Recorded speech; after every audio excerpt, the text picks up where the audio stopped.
much, how many, how high. Today we deal with such expressions. Great jechoota kana fakkaatan haala gaariitiin guyyaa har'anii ilaallaa jechuudha. Great. Let's dive into it. Inni jala qabaa how many kan jedhudha. How many jechuun meeqaa jechuudha. Meeqaa especially wantoonni lakkaa'amuu danda'an. Fakkeenyaaf students, person, banana, apples, etc. Fakkeenyaaf warreen akka namaa wantoonni firaafirii garaagaraa wantoonni lakkaa'amuu danda'an meeqa jechuu barbaan how many kan jedhu fayyadamuu dandeenya jechuudha. Interesting. Fakkeenyaaf barattoota meeqatu jira? Barattoota meeqatu as jira yookiin iddoo kana jira jennee gaafachuu barbaan how many students are there? How many students are there? Jechuu ni dandeenya jechuudha. Akkuma kana immoo ijoollee dhiiraa meeqa barbaadda? Ijoollee dhiiraa meeqa barbaadda jechuu barbaan just lakkaa'amuu danda'u waan ta'eef how many kan jedhu fayyadamnee how many boys do you need kan jedhu fayyadamuu dandeenya jechuudha. Interesting. Inni kan biraan how much. Inni kun immoo faallaa isa sanaa wantoonni lakkaa'amuu hin dandeenye. Kanneen akka sukaaraa, kanneen akka bishaan kanaa jechuudha. Fakkeenyaaf how much sugar do you need? Sukaaraa hagamii barbaadda jechuu barbaan how many osoo hin taane how much fayyadamna jechuudha. How much information do you have? Oduu yookiis immoo informationii hammamii qabda jennee nama tokko gaafachuu barbaan how much kan jedhu fayyadamna jechuudha malee how many miti jechuudha. Interesting. Inni kan biraan fageenya wajjin kan wal qabatu hagam fagaataa ni jenna. How far? How far kan jedhu fayyadamna jechuudha.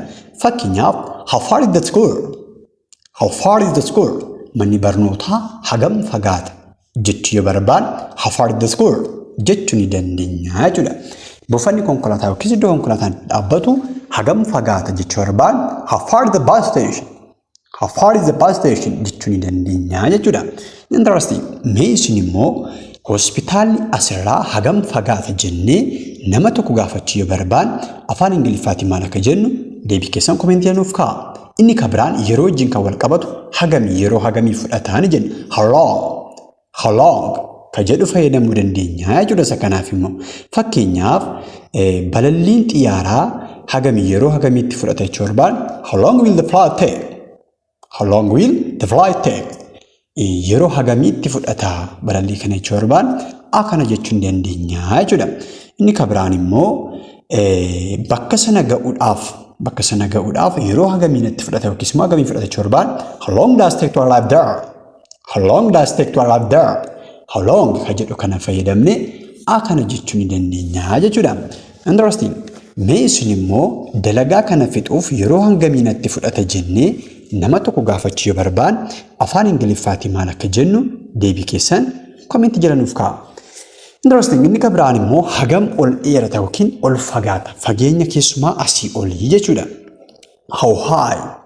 How high kan jedhu kana fayyadamna jechuudha. Isa kanaaf immoo fakkeenyaaf tulluun yookiin gaarri kun hagam ol dheerata yookiin immoo hagam ol fagaata jechuu barbaan how high is this mountain? How high is this mountain? How high is this mountain? Jechuu ni dandeenya jechuudha. Gaarri kun hagam ol dheerata jechuu barbaan akkas jechuu ni dandeenya jechuudha. Mee isin immoo gamoon kun hagam ol fagaata? Gamoon kun hagam dheeraadha yookiis immoo hagam ol fagaata jennee appreciate gochuu yoo barbaan afaan Ingiliffaatiin maal akka jennu leave your answer in the comment section. Put your answer in the comment section. Interesting. See you again. Thank you. Thank you.